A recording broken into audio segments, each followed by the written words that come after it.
আজকের সকালটা শুরু হোক নতুন চিন্তা, নতুন আশা, নতুন স্বপ্ন নিয়ে। এই কুয়াশা ভেজা শীতের সকালে গরম ধোঁয়া ওঠা চায়ের কাপটা হাতে নিয়ে তোমাদের সকলকে জানাই শুভ সকাল বন্ধু।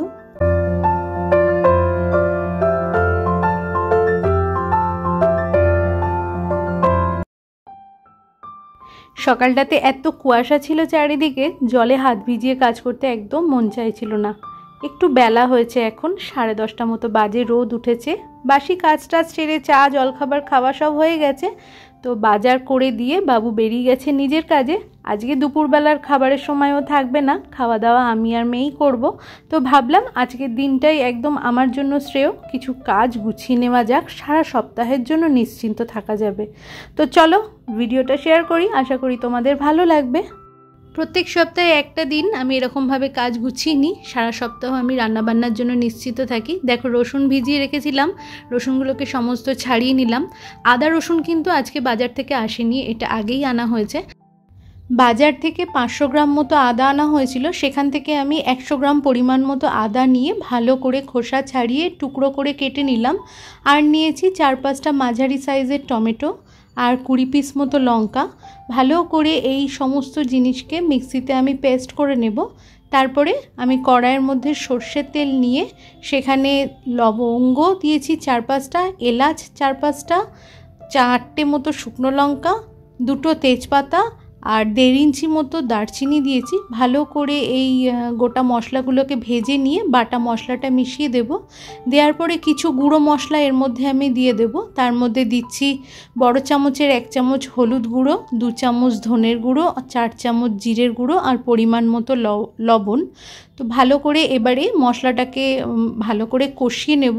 ততক্ষণ পর্যন্ত কষাতে হবে যতক্ষণ না মশলা থেকে তেল বেরিয়ে যায়।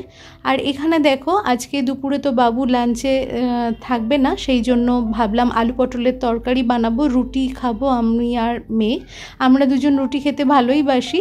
তো আজকে রান্নাবান্না সেরকম ঝামেলা নেই, আলু পটলের তরকারিটা করব এই কারণেই যে মশলাটা আমি কেমনভাবে ব্যবহার করি সেটাও তোমাদের সাথে দেখিয়ে দেব।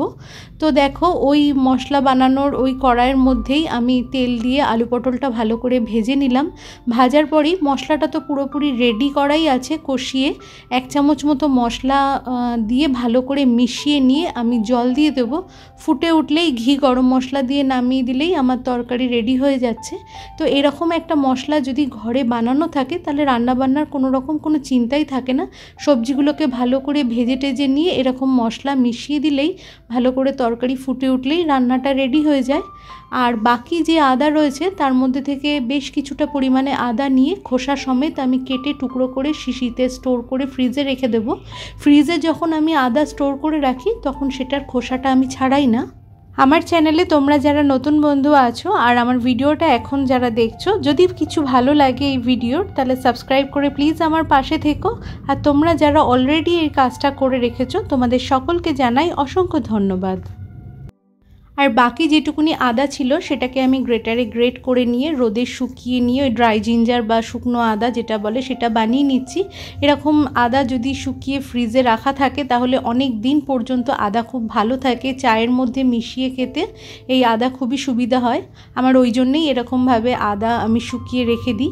আর আমার এখন ঘর বারান্দা মুছে স্নান করে পুজো করে চলে এসেছি, রুটি করে নিচ্ছি। তরকারি তো বানানো হয়েই গেছে, আমি আর মেয়ে আজকে লাঞ্চ করব। তোমাদের সাথে আবার আমার দেখা হচ্ছে সন্ধেবেলাতে।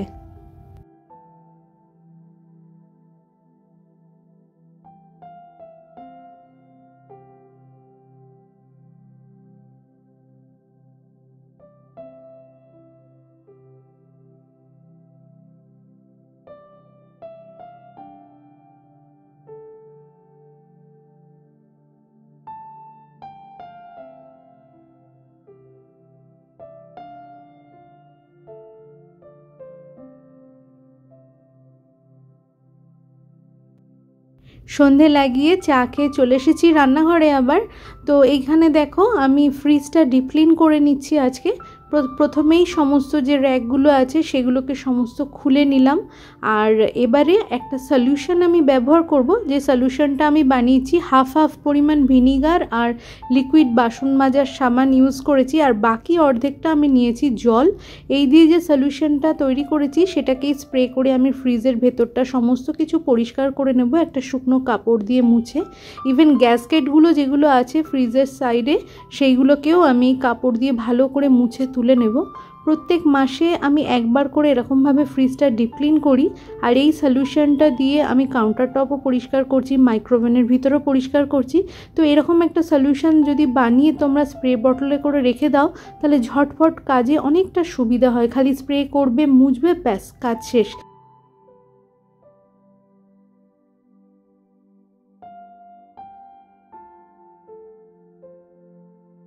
দেখো চারিদিকটা সুন্দর করে মুছে ফেলেছি, আর ফ্রিজের ভেতরটা একদম দেখো নতুনের মতো চকচক করছে। আর এমনিতেও আমি অনেকের কাছে শুনেছি ফ্রিজের ভেতরে খাবারের গন্ধ বা কোনো সময় কোনো রকম বাজে গন্ধও হয়ে যায়, যার জন্য তাদের ফ্রিজ মাঝে মধ্যেই পরিষ্কার করতে লাগে।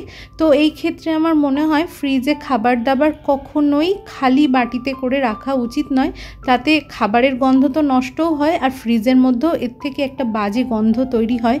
তো খাবার দাবার আমি সব সময়তেই চেষ্টা করি টিফিন বাটিতে করে ঢাকনা বন্ধ করে রাখার, বা কখনো যদি দুপুরের খাবারটা রাত্রিবেলাতেও ইউজ করব এরকম যদি কোনো রকম কোনো খাবার থাকে, কোনো সময় হয়তো দেখা গেল কোনো টিফিন বক্স খালি নেই, সব কিছুই ব্যবহার করা হয়ে গেছে বা মাজা ঘষা পরিষ্কার করা নেই, তখন যদি বাটিতে করে রাখতেও লাগে কোনো খাবার, সেটা আমি সব সময়তে ঢাকা দিয়ে রাখি। ফ্রিজের মধ্যে খাবার দাবার সব সময় ঢাকা দিয়ে রাখা উচিত, যাতে ফ্রিজের মধ্যে বাজে গন্ধও হয় না আর খাবারের গন্ধটাও নষ্ট হয় না।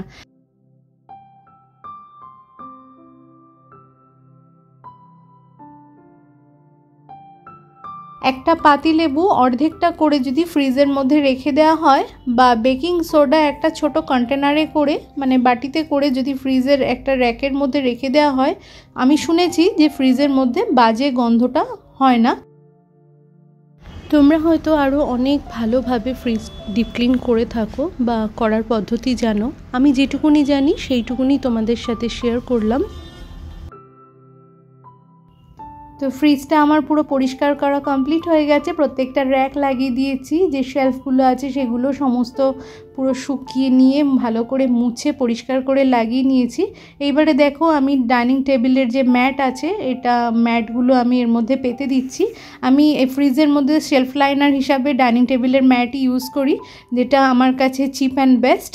আর এই যে মাঝখানে যে ফোল্ডেবল যে র্যাকটা রয়েছে তার উপরে আমি কোনো রকম ম্যাট পাতি না, কারণ যখন কোনো বড় পাত্র আমি ফ্রিজের মধ্যে রাখি, কোনো কন্টেনার যদি রাখতে লাগে ওটাকে ফোল্ড করতে লাগে।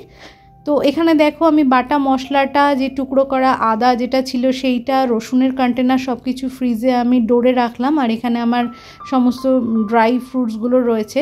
আর এবারে আমি ভেজিটেবল বক্সের যে ড্রয়ারটা আছে সেটাকে ক্লিন করে নিচ্ছি। আমার এই ফ্রিজটা 3 ডোর, তো ওপরের অংশটা আর এই মাঝখানের এই ভেজিটেবল বক্সটা আমি ক্লিন করাটা তোমাদের সাথে শেয়ার করলাম। ডিপ ফ্রিজে যখনই মাছ মাংস যা কিছু রাখি আমি, খালি হয়ে গেলেই আমি ওটা তখনই পরিষ্কার করে নিই। তো ডিপ ফ্রিজ আমার আগে থেকেই ক্লিন করা আছে, সেই জন্য সেটা তোমাদের সাথে আমি শেয়ার করলাম না। এর মধ্যেও আমি একটা টেবিল ম্যাট পেতে দিলাম। তো চলো এইবারে দেখো আমি সমস্ত সবজিগুলোকে কেটে কিভাবে সারা সপ্তাহের জন্য গুছিয়ে রেখে দিই।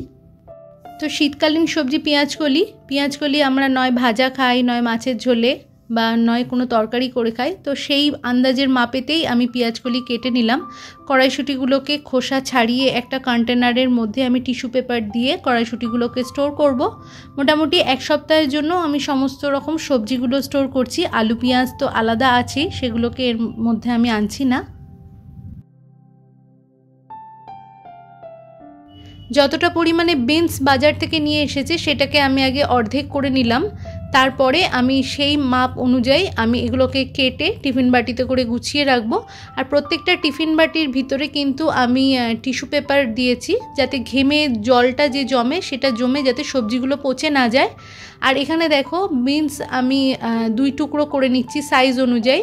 এই বিনসগুলো কাটা রয়েছে, এটা কখনো মাছের ঝোলে বা চচ্চড়িতে ব্যবহার করতে বা শুক্তোর মধ্যে ব্যবহার করতে আমি পারবো। আর বাকি যে অর্ধেকটা পরিমাণে বিনস ছিল সেটা একদম ছোট টুকরো কুচি করে রাখলাম, যেটার মধ্যে আমি ফ্রাইড রাইস বানাই বা পোহা বা নুডলস বানাই, এই রকম কাজেতে লাগবে। তো দেখো বিনস আমি দুরকমভাবে টুকরো করে কেটে এই টিফিন বাটিতে করে গুছিয়ে নিলাম। গাজরগুলোকে খোসা ছাড়িয়ে একটা জল ভর্তি কন্টেনারের মধ্যে করে রেখে আমি স্টোর করব। শসা আর গাজর এইভাবেই আমি ফ্রিজে স্টোর করে রাখি।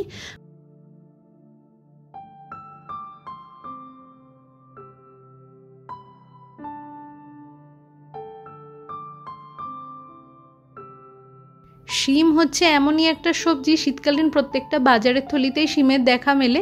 তো শিম সিদ্ধ থেকে আরম্ভ করে ডালে, মাছের ঝোলে, শুক্তোতে, যে কোনো তরি তরকারিতে, চচ্চড়িতে শিমের ব্যবহার তো হয়েই থাকে।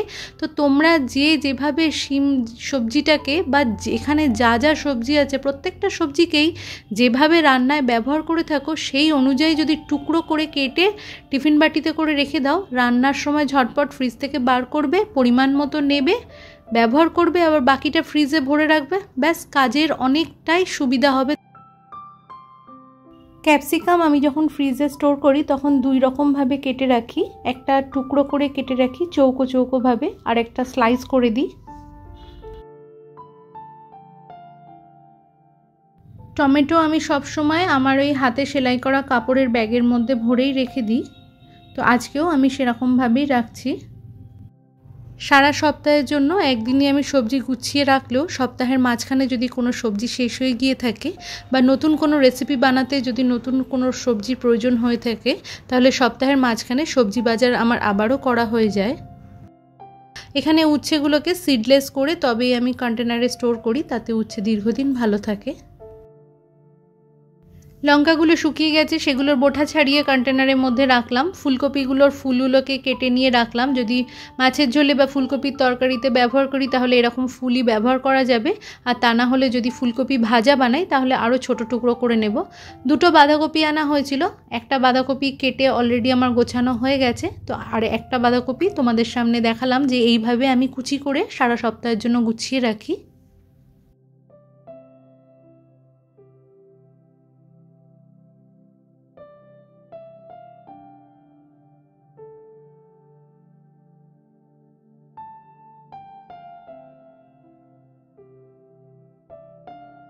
ধনেপাতার আটিটা ভালো করে বেছে নিয়ে গোড়া সমেত এয়ারটাইট কন্টেনারে রেখেছি, পাতিলেবুর শিশিতে করে রেখে দিয়েছি।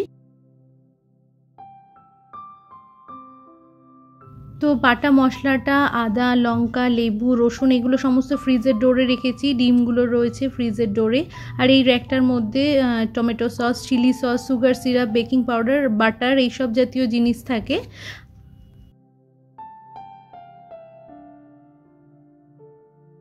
আরেকটা যে র্যাক রয়েছে এই র্যাকটার মধ্যে আমি এক্সট্রা কিছু খাবার আছে সেগুলো রাখছি, যেগুলো হচ্ছে ছাতু, ডালিয়া, ময়দা, ওটস, যেগুলো কন্টেনারের মধ্যে ঢালার পরেও এক্সট্রা যেগুলো রয়ে যায় সেগুলোই রাবার ব্যান্ড দিয়ে আটকে আমি এখানে রেখে দিই। মোটামুটি আমার ফ্রিজটা গোছানো কমপ্লিট হয়ে গেছে, এবারে চলো ভেজিটেবল বক্সটা গুছিয়ে নিই।